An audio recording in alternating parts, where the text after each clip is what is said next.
Hello everybody, and welcome back to our series on building your bug out bag. This video we're going to cover navigation and some of the tools we should have along with us if we have to bug out. I'm going to start with navigation. I'm not really going to get in depth with it. I just want to cover a couple things, some things you need to take into consideration. Navigation itself could turn into a whole nother series of videos, so I'm not going to, again, not getting in depth, but just some things to think about.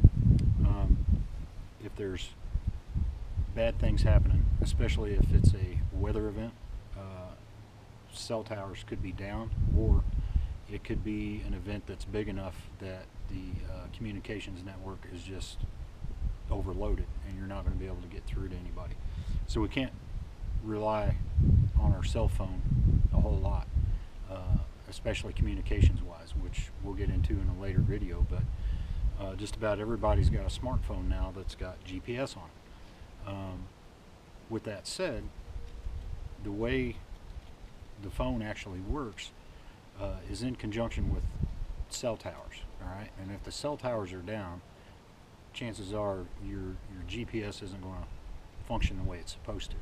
Okay, so what we really need to be thinking of is map and compass. We need to think old school, all right? Because technology has a bad way of failing when things start going bad. It's usually the first thing to go down. So map-wise, really the simplest thing is to just have a road map, and this is good even if you're going to go a little more in depth with map-wise. The road map is good to have with you just to give you the big picture, okay? Give you an idea of what's out there around your immediate area. But for the navigation itself, you should really be looking at something along the lines of a USGS map, United States Geologic Survey.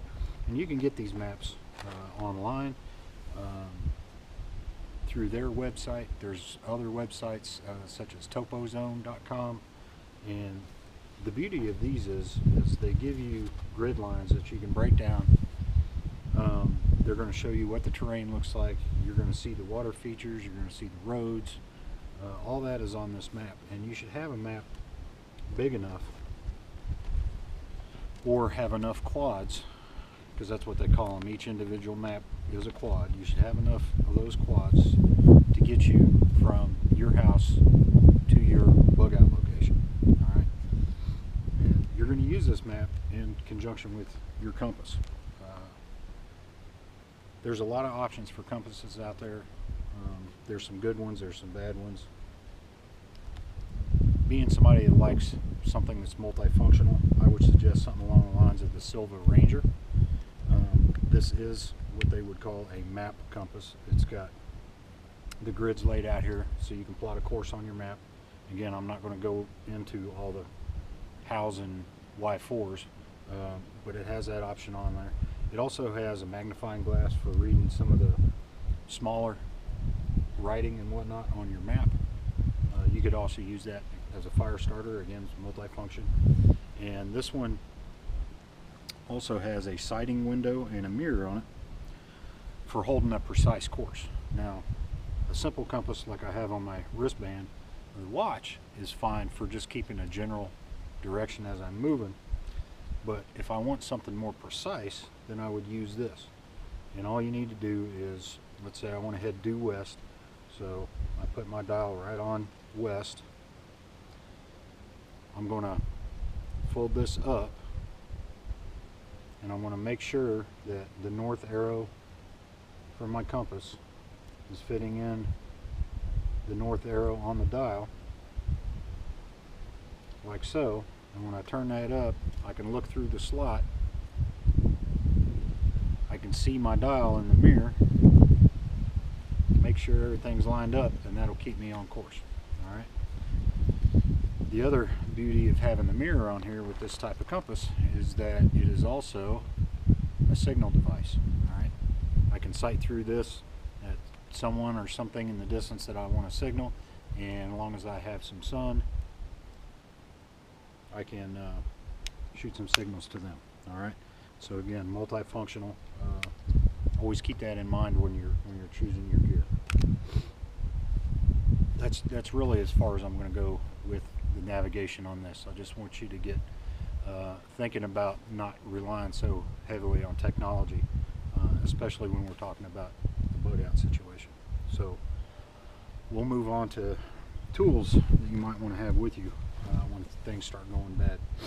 One of the most used tools you'll probably have on you is something like a multi-tool, such as a Leatherman. Another good one is like the Gerber suspension, or even like a Swiss Army knife. What I would suggest is that it have pliers and wire cutters, knife blade. This one has a couple different knife blade, can opener, things like that, saw blade, even a small file for sharpening my tomahawk, which we'll get to. You want to think of what I'm carrying and how can this thing help me. All right, you want to keep that in mind. So a good multi-tool is probably going to be your most used hand-carried tool. Now, along with that, another one that's going to get used a lot is a good sheath knife. Now, I know a lot of people carry, you know, some kind of pocket knife or whatnot, but there's going to be times when you might need to dig, you might need to pry something open, you might need to split wood, whatever the case may be, and your pocket knife's just not even your multi-tool is going to be able to do all those tasks. So you're going to want a good sheath knife. Now, my favorite for a while now has been this BK16, and there's a reason. The workhorse of the outdoors for hunters, fishermen, campers, going all the way back. I mean, you go back as far as man has been making knives, and the style that is most prevalent and most utilitarian is the drop point style blade. Okay, and in this case we got a good 4-inch blade with the BK16. You really don't want to go much beyond 6 inches. You start getting into a knife that's really too large to be used effectively, all right, for what we're doing. I know a lot of people are, you know, geared towards using like a K-bar or something like that, right? I'm not saying don't. If that's your favorite knife, go ahead and use it. I just think the drop point style is much more conducive to what we need to do, all right? Everything from, you know, food prep on up to defending yourself should you have to. This style of knife will get it done. Again, multi-function, at least with the knife sheath. This one comes with an outside pouch on it. You've seen this one actually in the other videos. This carries a fire kit in it.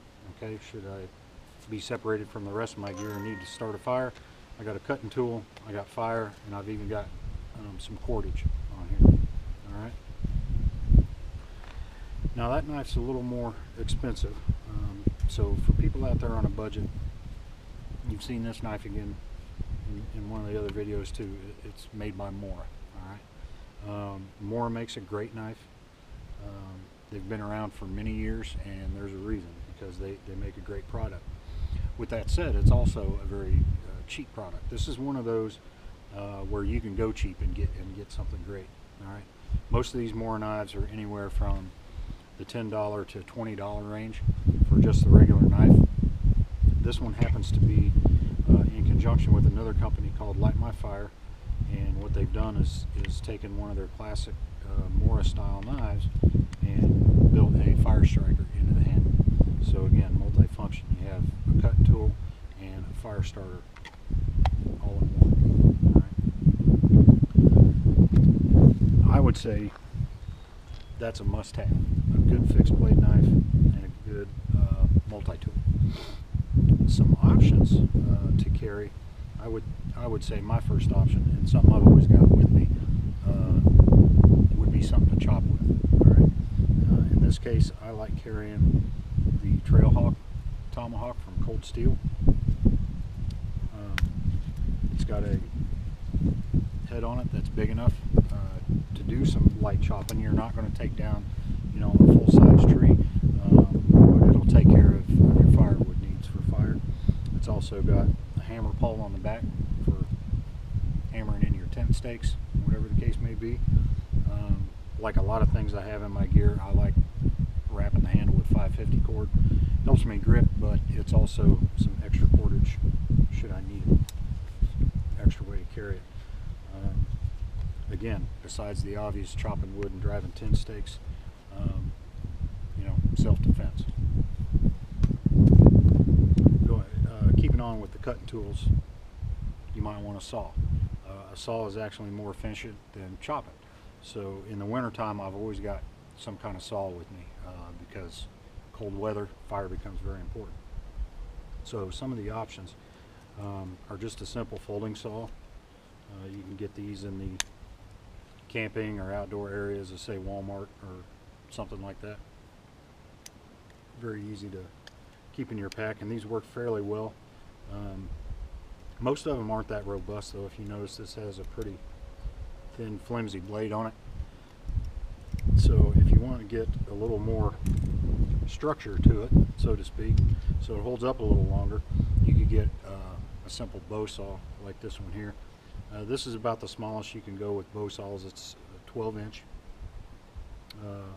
I think the more standard length is something like 21, but they make some different sizes from 12 on up. These also typically come with a wood saw blade and a hacksaw blade, so you can carry both blades with you and take care of multiple needs with that. Also in the saw category are the pocket chainsaws.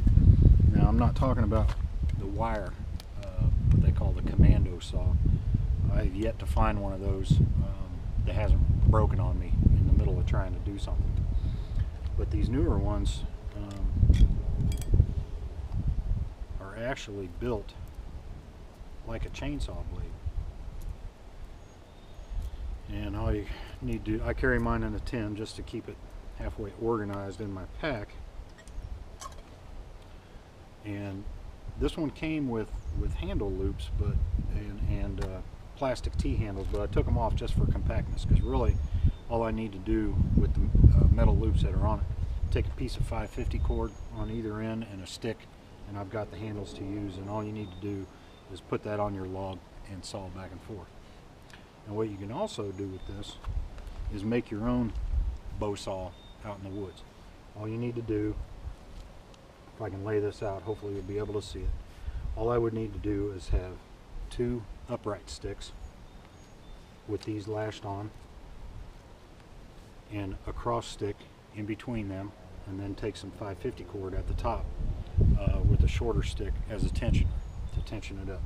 And this is something I'll probably do in a later video so you can actually see it, what I'm talking about. But again, you can make your own bow saw with that for something a little longer term. Now, besides the cutting tools,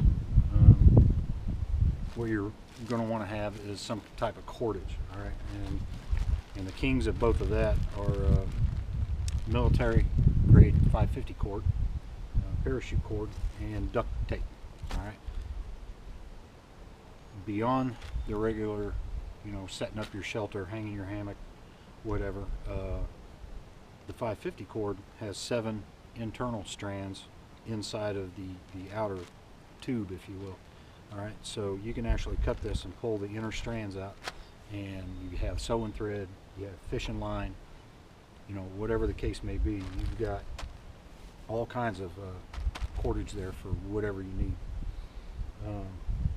Duct tape, again, one of those that there's been books written on just the use of it. Okay, everything from patching a hole in your tent to taking care of blisters on your feet to actually bandaging wounds.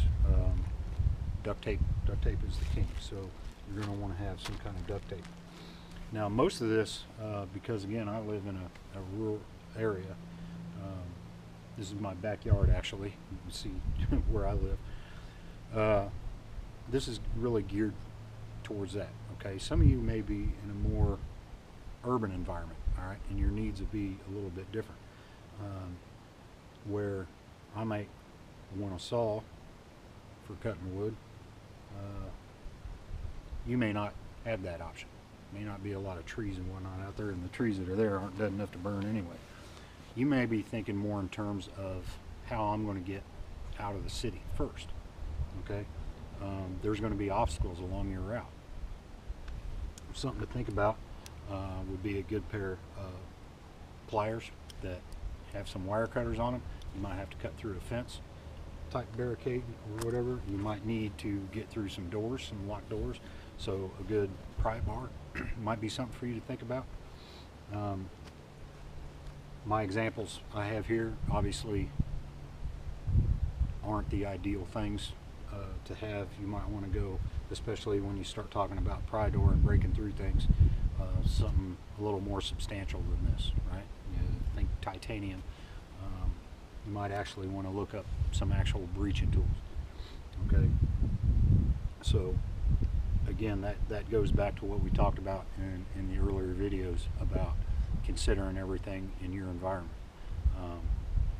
What I think are important for me might not be what you need. All right, so always be thinking again, multifunction and your environment. All right, beyond just the regular rule of threes that we talked about before. So that'll pretty much do it for this one. In the next video, we're going to go into some first aid and hygiene and commo. I thank you again for hanging with us in this series, and until next time, stay safe and get out and practice.